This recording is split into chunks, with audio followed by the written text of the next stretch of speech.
The USS Texas, or BB-35 as she was designated by the Navy, was commissioned in 1914 and is the last remaining World War I-era dreadnought battleship in the world, and the only remaining capital ship to see action in both World Wars. She was the first U.S. battleship to mount anti-aircraft guns, the first U.S. warship to control gunfire with directors and rangekeepers, the first U.S. battleship to launch an aircraft, and one of the first U.S. Navy warships to receive radar. She was also the first battleship in the world to be outfitted with 14-inch guns. Texas has been preserved as a memorial at the San Jacinto Battleground Historic Site in La Porte, Texas, since 1948. As of the making of this video, she's currently located in Galveston, Texas, undergoing a $35 million repair and restoration project. Now, let's dive into the remarkable history of the USS Texas by exploring her construction, operational service, and her post-service fate. Texas would be the second ship of the New York class to be built. This class was considered the second generation of dreadnought battleships, or super dreadnoughts, as some historians have described them. Designed as a more heavily armed improvement over the previous Wyoming class, the New York class would be the first U.S. battleship class to feature the 14-inch, 356mm, 45 caliber gun, and was the last battleship class designed, with a 5-turret layout, and one of the last to use coal for fuel. The class also suffered several deficiencies, such as a lack of anti-aircraft weapons and their armor layout, which were subsequently addressed in the Nevada class. Because of these deficiencies, both New York and Texas saw several extensive overhauls over the course of their service lives. Congress authorized the construction of Texas on June 24, 1910, and she would be the second dreadnought battleship to be named after the state. The Newport News shipyard was awarded the contract to build her, and her keel was laid down on April 17, 1911. She would be launched on May 8, 1912, and when completed, would have an overall length of 573 feet, a beam of 95 feet, and displace 27,000 tons. When fully loaded, she would displace nearly 28,400 tons. Texas was powered by 14 Babcock and Wilcox water tube coal-fired boilers, which drove 2 dual-action triple-expansion reciprocating steam engines that produced 28,100 standard horsepower to turn her 2 screws. This setup afforded Texas a maximum speed of 21 knots and a maximum range of 7,060 nautical miles at 10 knots. Texas was built with an armor belt of 12 inches, and also had 12 inches of armor protecting her barbettes. She had deck armor of 3 inches, and her main battery turrets had 14 inches of armor protection. The New York class was the last class of battleships to be built before the U.S. Navy decided to move in the direction of the concept of all-or-nothing armor protection, where a ship's vital inner spaces, such as the magazines, propulsion plant, steering gear, communication systems, and command and control centers, were protected by thicker armor than the rest of the ship in what was known as the armored citadel. Texas has a main battery of 10 14-inch, 45 caliber Mark I guns housed in 5 double-barrel turrets, 2 forward of her superstructure, 1 aft of her superstructure, and 2 aft of her rear mast. These guns could hurl a 1,400-pound projectile using 420 pounds of powder, about 23,000 yards, or about 13 miles at an elevation of 15 degrees. When commissioned in 1914, Texas had a secondary battery that consisted of 21 5-inch, 51 caliber guns, 4 3-pounder Hotchkiss guns, and 2 1-pounder Mark 637mm guns. Texas also had 4 21-inch torpedo tubes at commissioning, 2 located below the waterline on each side of the bow and stern. These tubes fired the Mark 8 torpedo, of which Texas carried 12 plus 12 naval defense mines. Due to aircraft still being in their infancy, Texas was not equipped with any scouting aircraft or anti-aircraft weapons at the time of her commissioning. By the end of the Second World War in 1945, Texas's secondary battery would be altered to include 6 of the original 5-inch, 51 caliber guns, 10 3-inch, 50 caliber guns, 10 quad 40mm Bofors mounts, and 44 20mm Oerlikon single mounts.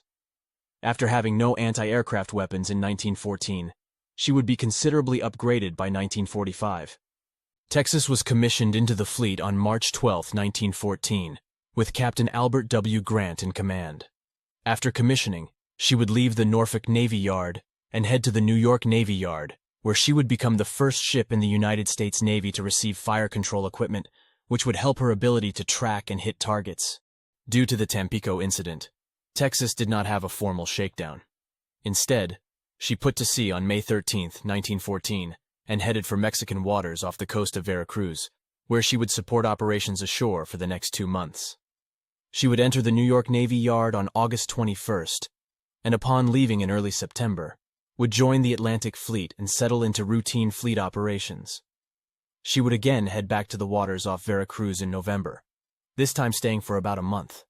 On May 25, 1915, Texas, along with the battleships South Carolina, Louisiana, and Michigan, would rescue 230 passengers from the damaged Holland America Line passenger ship Rindam, which had been rammed by a Norwegian-flagged fruit steamer. In August of 1916, Texas would become the first U.S. battleship to mount anti-aircraft guns, with the addition of 2 3-inch 50-caliber guns on platforms atop the boat cranes.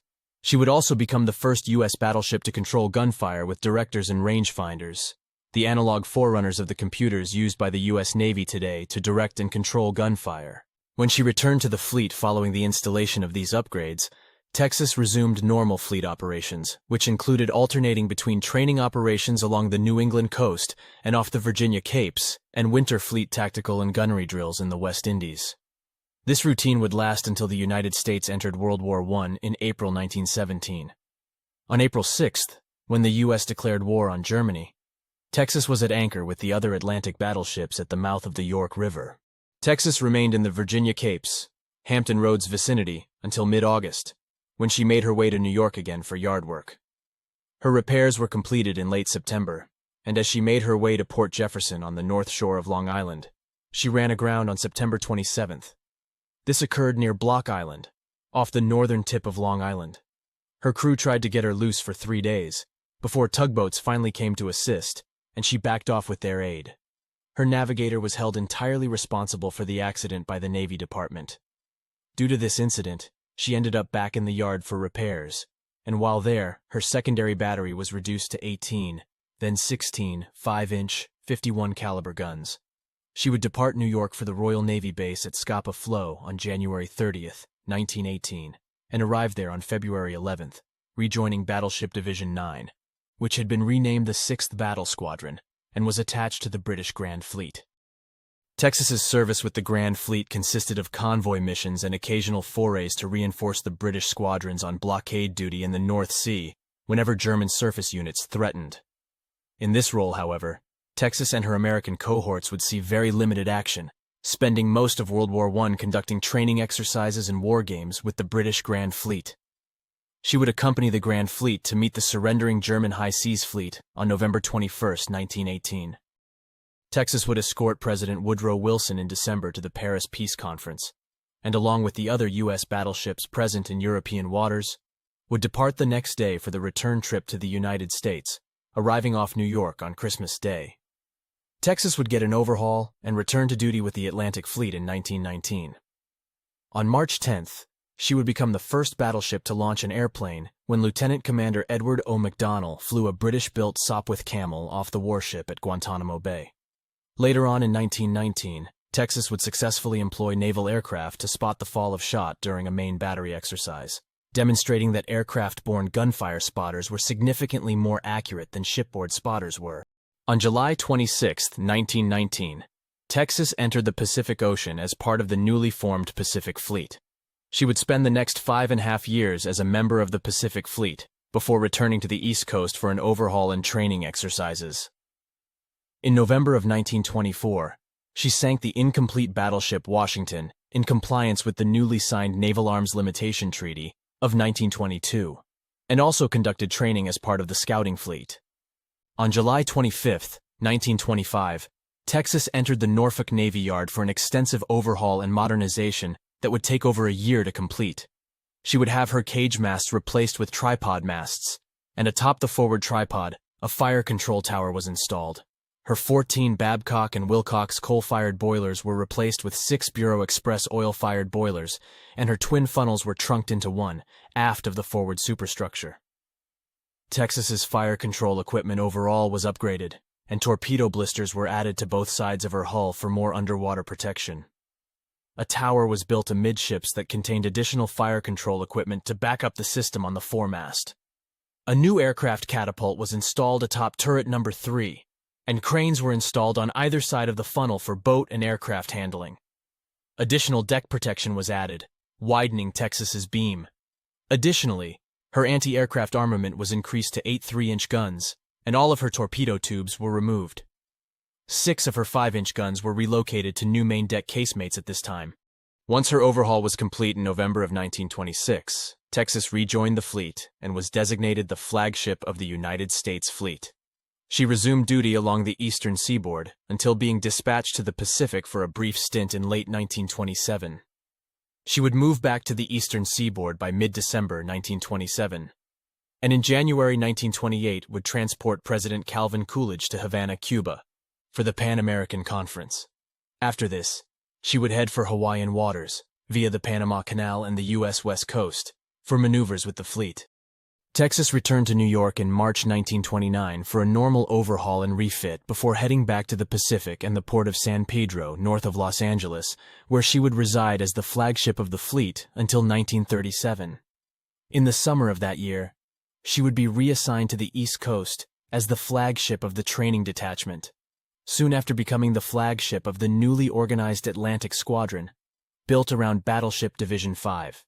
Here, she would primarily conduct training missions, midshipman cruises, naval reserve drills, and train members of the Fleet Marine Force. In 1937, Texas would receive 8 1.1-inch anti-aircraft guns, known famously as Chicago pianos, in 2 quadruple mounts. In December 1938, Texas tested the first shipborne radar, designed and made by the commercial company RCA. In 1941, Texas was one of 14 ships to receive the RCA CXAM-1 radar. After war broke out in Europe in 1939, Texas began operating on the Neutrality Patrol, a combined air and ship patrol of the United States Atlantic coast, including the Caribbean. Soon, though, she began escorting convoys carrying aid to Britain. In February 1941, the U.S. 1st Marine Division was activated aboard Texas, and Admiral Ernest J. King would hoist his flag as Commander-in-Chief of the reformed Atlantic Fleet aboard Texas as well. On Sunday, December 7, 1941, the day of the attack on Pearl Harbor, the battleship was anchored at Casco Bay, Maine, undergoing a rest and relaxation period following 3 months of watch duty in Newfoundland. Throughout the early part of 1942, Texas would escort convoys and patrol the North Atlantic. During 1942, she would have her secondary battery reduced to 6 5-inch guns, while her anti-aircraft armament was increased. At first, she had 2 additional 4-gun mounts of the 1.1-inch, 75 caliber Chicago pianos added, along with 14 20mm Oerlikons. In 1943, the ineffective Chicago pianos would be replaced by 10 quad mounts of 40mm Bofors guns, and the amount of Oerlikons would be increased to 44 single mounts in 1944. On October 23, 1942, Texas would participate in Operation Torch, or the invasion of North Africa. This would be her first major combat operation of the war, and she would be joined by her sister New York and the new fast battleship Massachusetts. Texas transmitted Lieutenant General Dwight D. Eisenhower's first Voice of Freedom broadcast, asking the French not to oppose the Allied landings in North Africa. Texas fired her first shots of the battle early in the afternoon on the 23rd, when the Army requested her to fire upon a Vichy French Army ammunition dump. In all, she would expend 273 rounds of 14-inch shells and only 6 rounds of 5-inch shells during this operation, and would depart for the east coast of the U.S. on November 16th. Into and throughout 1943, Texas carried out the familiar role of convoy escort. With New York as her home port, she made numerous transatlantic voyages to places like Casablanca and Gibraltar, as well as frequent visits to ports in the UK. This routine continued into 1944, but ended in late April when she began preparing for the invasion of Normandy. From late April into early May, Texas carried out firing exercises with British battleships HMS Ramillies and Rodney, and this was done in conjunction with Royal Air Force airplanes being used as spotters. Final preparations were made in Belfast Lough, Northern Ireland on April 29th, including the removal of her airplane catapult and the ship's Kingfisher observation planes. The pilots who flew these planes would be temporarily transferred during this period to a newly formed squadron, VOS-7, that was composed of the pilots, who flew observation and scouting planes from the cruisers Augusta, Quincy, and Tuscaloosa, and the battleships Arkansas, Nevada, and Texas. They would fly spotting missions for the U.S. warships off Omaha and Utah beaches during the invasion using Royal Air Force Spitfires due to threat posed by German fighter aircraft. General Eisenhower came aboard on May 19th to speak to the crew. On May 31st, the ship was sealed, and a briefing given to the crew about the upcoming invasion plans. Texas was designated Bombardment Force Flagship for Omaha Beach in the Western Task Force. She would support the 29th Infantry Division, 2nd Ranger Battalion, and the 5th Ranger Battalion of the U.S. Army. On June 3rd, Texas and the rest of the Western Task Force got underway for Normandy, arriving at their initial firing positions 12,000 yards off Pointe du Hoc at 4:41 on the morning of June 6th. Texas opened up on the German positions at the top of Pointe du Hoc at 5:50 a.m. and fired 255 14-inch rounds in 34 minutes before turning her main battery towards the landing beaches on the western edge of Omaha Beach. By mid-afternoon, with the assault on Omaha Beach in danger of collapsing due to stronger than anticipated German resistance, Texas and her subordinates closed with the beach and provided overwhelming fire support that eventually broke the German resistance.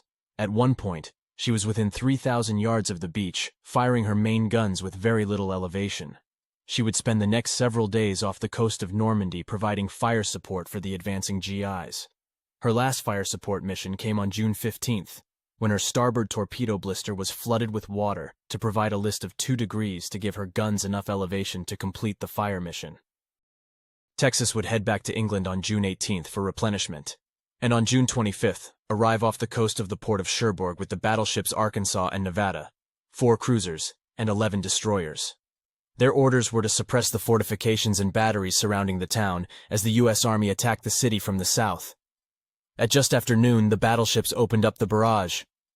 At 12:33, Texas was straddled by 3 German shells, and 5 minutes later, Texas returned fire with a continuous stream of 2-gun salvos.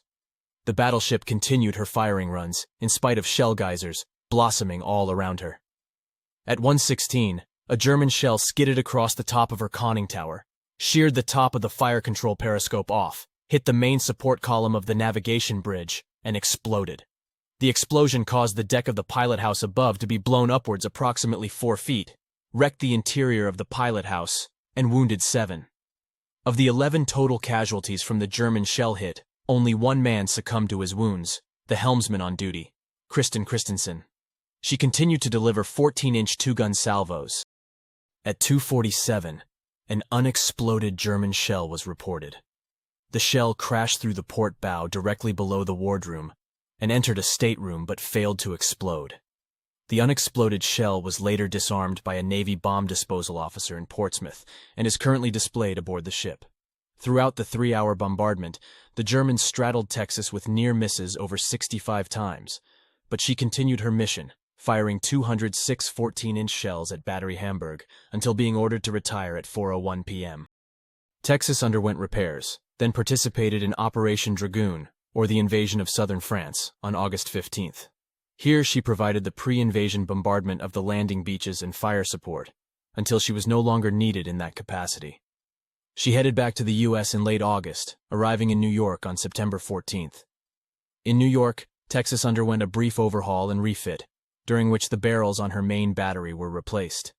She replaced all 10 of her 14-inch main gun barrels for the 3rd and final time in her career during this refit. In an incredible stroke of luck, she was reunited with 9 out of 10 of her original gun barrels from 1914 to 1923. These 9 guns served with Pennsylvania prior to being refurbished, relined, and reinstalled on Texas during this refit. These original guns have remained on her ever since.